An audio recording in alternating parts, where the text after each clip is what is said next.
Derrick Rose is definitely top 10, easily. You know, could be top 5.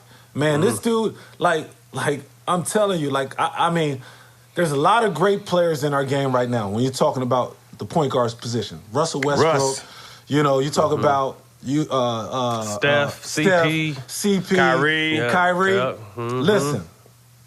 None of them dudes wanted no smoke with Derrick Rose and Derrick Rose era. Exactly. I'm telling you right now, none of them dudes wanted no smoke with D Rose during that time. D Rose was a problem. Trust and believe.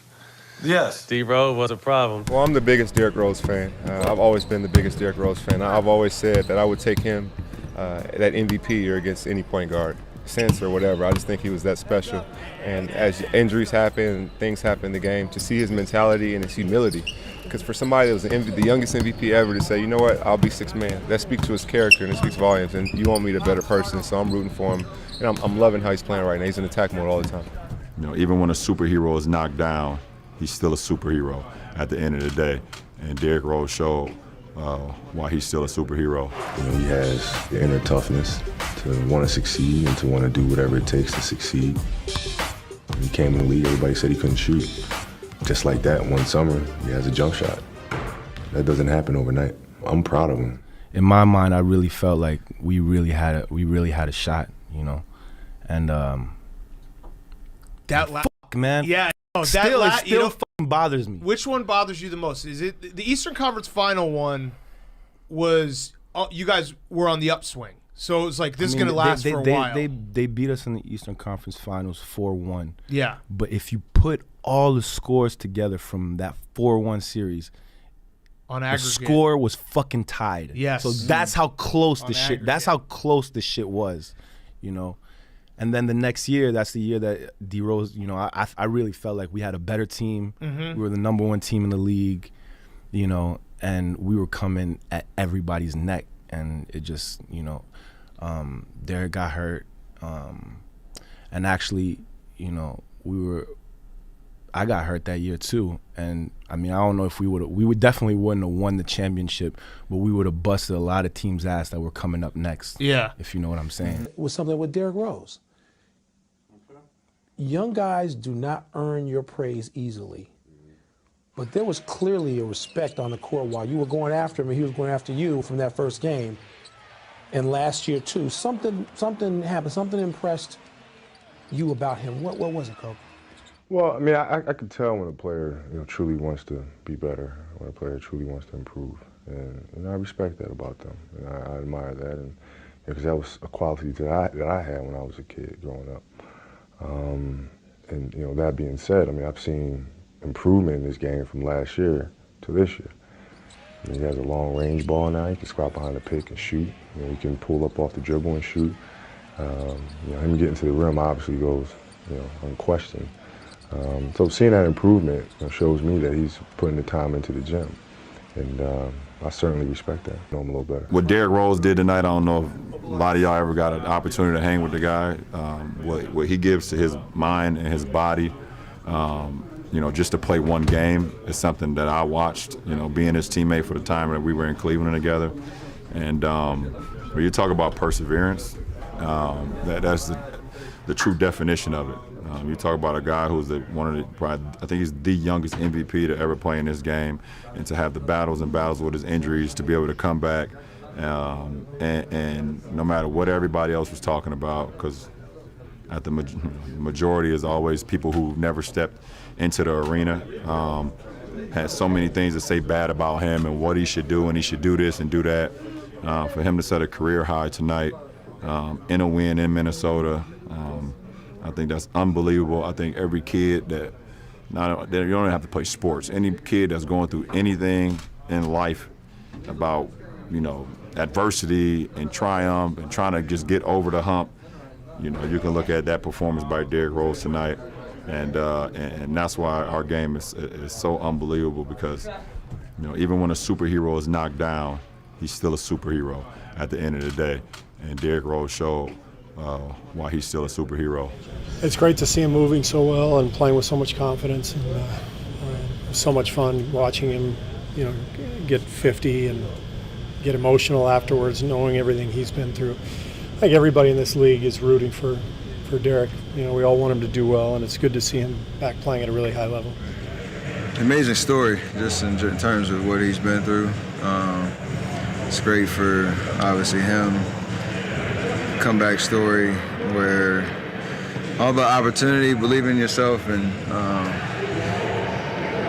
we obviously knew what he was capable of and the level that he was at before the injuries. And I know people that have been around him from then that have talked about how hard he works, and obviously you don't become an MVP by not working hard, but that has carried him through the roller coaster ride he's been on. Obviously very fitting that he did it against Utah too. You know, he's a guy who's been an MVP, you know, and then to have so many unfortunate situations come up at the height of his career, it's unfortunate, and, you know, I think he's a guy that's pushed through it all. He's kept working, he's kept his mind strong, and, you know, I'm just happy to see that, you know, he's able to compete now, you know. I think everybody's happy to see him back on the court. Do you enjoy the opportunity to play against him? I mean, I enjoy every opportunity to play, you know, but obviously him being who he is, you know, I think anytime you meet a top point guard in the league, it brings the best out of him. I mean, yeah, he's an amazing player, you know. He still is an amazing player, you know. We will have to do a great job on him, you know. He's a crafty, he can shoot, he can do a lot of things, and we're gonna have to defend tough on him. I know this has happened when I got older, but this probably happened to him earlier. If he would have get a steal, and then he takes off, and he takes that picture to see if anybody's coming, he see guys pulling up because they know they can't catch him. But then all of a sudden, when he takes that picture now, guys are like this in full sprint position, and so guys are able to stay with him more. So now he's just readjusting his game. You've seen 3 step-back jump shots. He really didn't take step-back jump shots before. He'd come at you full, get you on your heels, and take the shot kind of like Russell Westbrook does. Now he's shooting running one-handers like Steve Nash. He didn't shoot one-handers. He's dunking those earlier. He was getting in the paint, he was planting, and he was rising. He's just adjusting your game when you're a great player to do the same things. But then going to Chicago and playing against Derrick Rose during that time, man, I was like, bro, like I played with a lot of great players. Derrick Rose during that time was probably the most talented player I ever played with. Yeah. I mean, like at 23 too. Think about that. At just starting. At 23, man, yo, this dude was ridiculous. And I seen what he was doing in practice, night in and night out, and he had a great work ethic. I mean, you can't calculate that. I mean, just to hear you say he was the youngest MVP right. ever.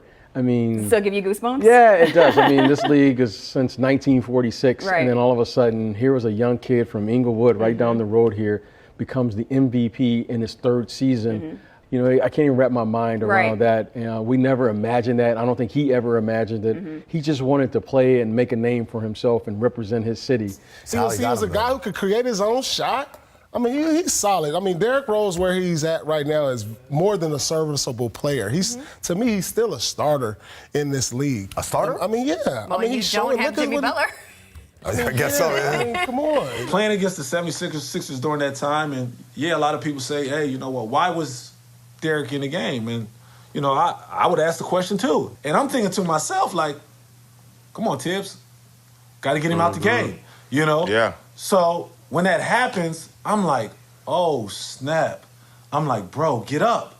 Like get up. And then when he doesn't get up and he's walking off, man, it crushed me. Derrick is a dude that, you know, got a great work ethic, you know what I'm saying, very humble, best point guard in the game. Like couldn't nobody mess with D Rose during that time, you know? So to see him going down, I just felt like, you know, our chances of winning the championship is very rare to none. A healthy. So one is 22. You know, D Rose is 22 when he's balling. So to compare him to a 27, 8, 29, 30-year-old Westbrook is kind of unfair because you only get better with time. You know, so it's kind of unfair to try to gauge those two. Both of them, they're both electric. You know, when they showed glimpses of it, I don't think, you know, Rose got to his potential. I don't think that's why I was about to say. That's why I was about to say. To me, to me, I agree with you when you say it's hard to say who, but in that same breath, to me, I gotta kind of slant towards D Rose because first of all, he's the youngest MVP ever, but number two, he got to where he got without even, like, you know what I'm saying? We don't even know if he reached his full potential. I guess I do understand it different. Me being from Chicago, for me coming out as a rookie, I never could have been what D Rose was, dog. Like, people got to understand what this kid did. This man, born and raised, city of Chicago. This ain't no outskirts or surrounding area. It's 606, whatever. He's Chicago, born and bred. To get drafted, 1 year removed, not even a year, bro, like 6, 7, 8 months removed from Simeon High School, go to the Bulls, where they don't even draft Chicago kids. And then you go win Rookie of the Year. And you, like, literally, he lived out every Chicago kid's dream. And he maxed it, though. Only thing he didn't do was get a chip. But he maxed it. He was the MVP of the league, boy, the youngest ever. He the toast of the town. It don't matter what happened. Like, they can't never take that man. But that's what you can never Chicago. And it ain't nothing that nobody could do about it. He did what he did, and can't nobody change it. Can't no injury change it. Can't nothing change it. That boy got the city in a chokehold, and I don't care if you. I know, but Chicago,